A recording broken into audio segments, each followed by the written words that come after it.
देवरिया उत्तर प्रदेश के उप मुख्यमंत्री केशव प्रसाद मौर्य देवरिया में आयोजित एक जनसभा में कांग्रेस पर तंज कसते हुए कहा कि संतुलन बिगड़ने का अगर कोई दोषी है तो कांग्रेस पार्टी है। जनसंख्या नियंत्रण की कोई नीति नहीं लाए। देश में समान नागरिक आचार संहिता की जरूरत है। सब एक ही शादी करें और निश्चित संख्या में बच्चे पैदा करें। मुसलमानों की आबादी बढ़ना चिंताजनक का विषय है। इसके अलावा लोकसभा चुनाव को लेकर उप मुख्यमंत्री ने कहा कि यह लोकसभा चुनाव महत्वपूर्ण है। आप 5 वर्ष के लिए भाजपा की सरकार नहीं बना रहे हैं, बल्कि 100 वर्ष आगे देश को हम ले जाएंगे। गठबंधन व बसपा के प्रत्याशी की जमानत जब्त कराने की जिम्मेदारी आपकी है। पहले हम 100 में से 60 का नारा देते थे, अब 100 में से 80% हमारा है। 400 पार का प्रधानमंत्री नरेंद्र मोदी नारा दे रहे हैं तो विपक्षी पूछ रहे हैं कि 400 पार होने के बाद यह क्या करेंगे। 400 पार के बाद पाकिस्तान के कब्जे के कश्मीर में तिरंगा फहराया जाएगा।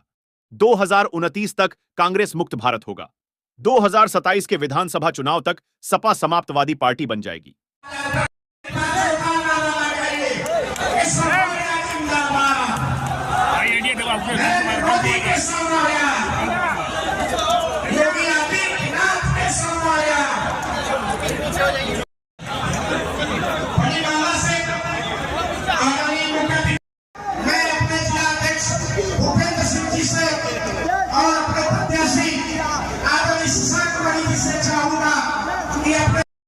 संतुलन बिगाड़ने का अगर कोई दोषी है तो वो कांग्रेस पार्टी है। जनसंख्या नियंत्रण की कोई नीति नहीं लाए।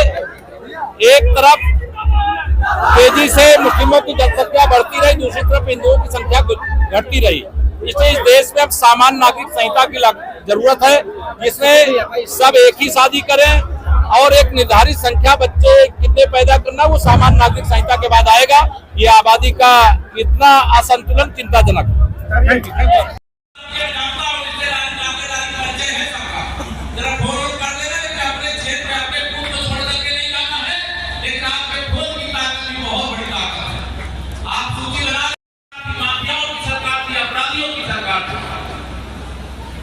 उसके बाद भी आपने उत्तर प्रदेश में 325 विधायक जिताए थे। इसके लिए भी मैं आपका अभिनंदन करता हूं। सपा बसपा का गठबंधन बनते ही 2019 में सपा हो चाहे बसपा हो, उनके हर नेता प्रधानमंत्री बनने के मुंडेरी लाल के हसीन सपने देखने लगे। लेकिन आपने गठबंधन के अहंकार को चकना चूर करके 64 सांसद दिलाया, 51% वोट तो सपा बसपा के गठबंधन के बाद भी 2022 में 400 पार का नारा यूपी के श्री अखिलेश यादव जी दे रहे हैं। लेकिन आप के नारे को ध्वस्त करके दूसरी बार प्रदेश में भी भाजपा की सरकार बनाने का काम किया। आज मैं मंच से कह रहा हूं 2047 तक आप कार्यकर्ताओं के परिश्रम, जनता के आशीर्वाद, देश और प्रदेश में ये भाजपा की ही सरकार रहेगी, भाजपा का ही कमल खिलेगा। किसी को शंका है क्या? विश्वास है ना आपको? पूरे विश्वास के साथ इस काम को करें।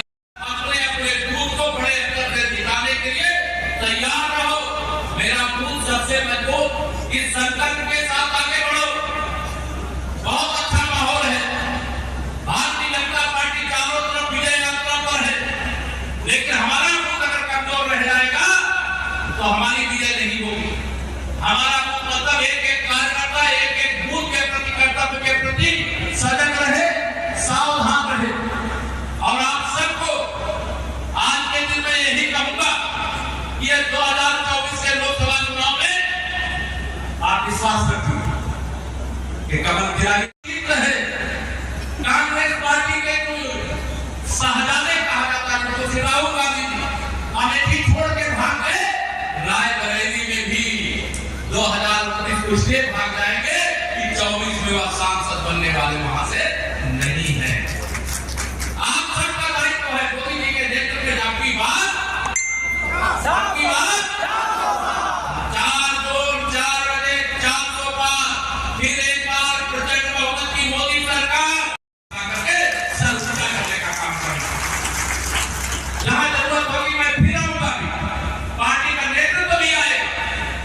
हमें देवरिया ही नहीं, पूरा पूर्वांचल ही नहीं, उत्तर प्रदेश की 80 लोकसभा सीटें जीतनी। आपको यह बताते हुए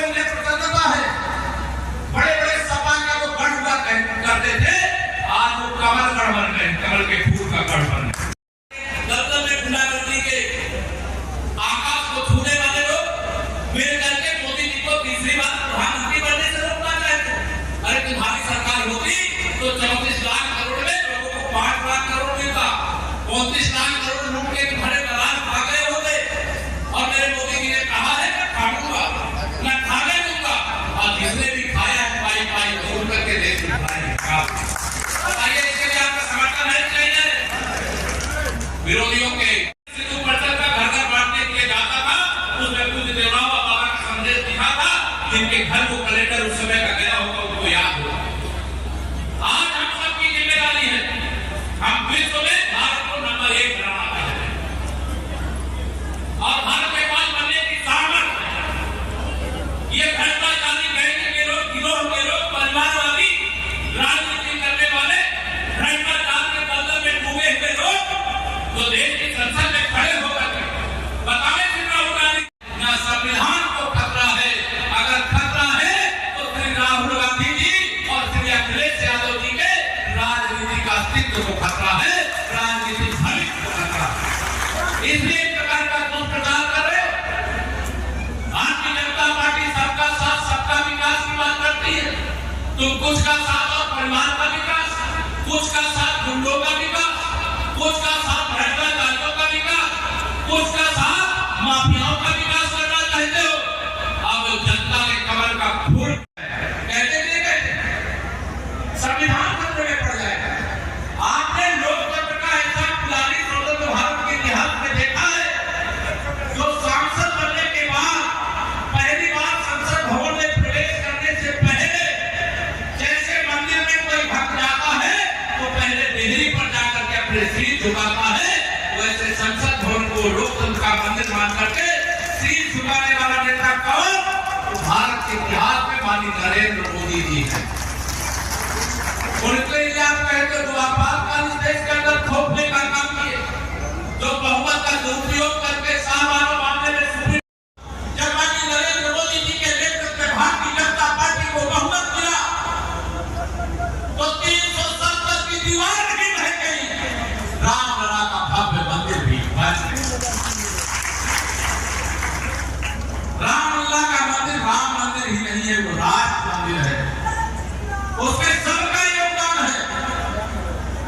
भारत मां के विभाजित भारत अंदर भी भारत मां को अगर हथकड़ियों में जकड़ करके रखने का बात किसी ने किया, कांग्रेस ने किया, 370 लगा लगाया जाता है तो विरोधी कह रहे 405 याद करोगे। अरे अभी पाकिस्तान के कब्जे में काश्मीर का एक हिस्सा है, क्या वहां तिरंगा नहीं फहराना है क्या? इसलिए क्या बदलाव चाहिए? आपने देख रहा होगा, आपने भी पढ़ा होगा, कांग्रेस की गलत नीतियों के कारण जनसंख्या नियंत्रण का कोई कानून नहीं है।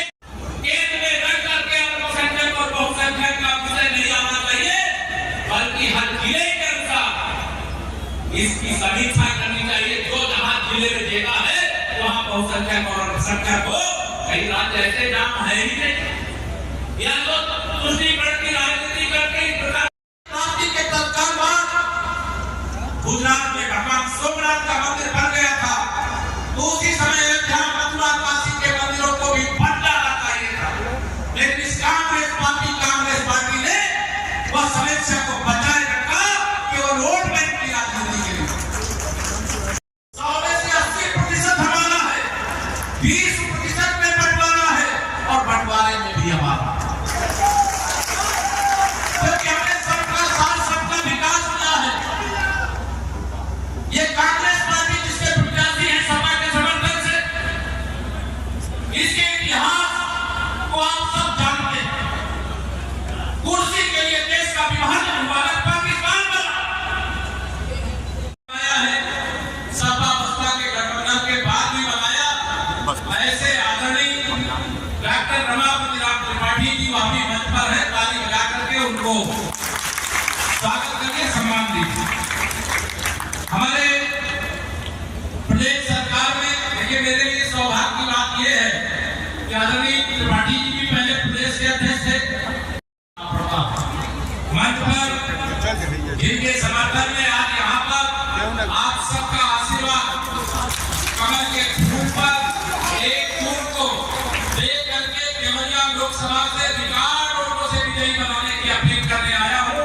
ऐसे IITM, MBA और जो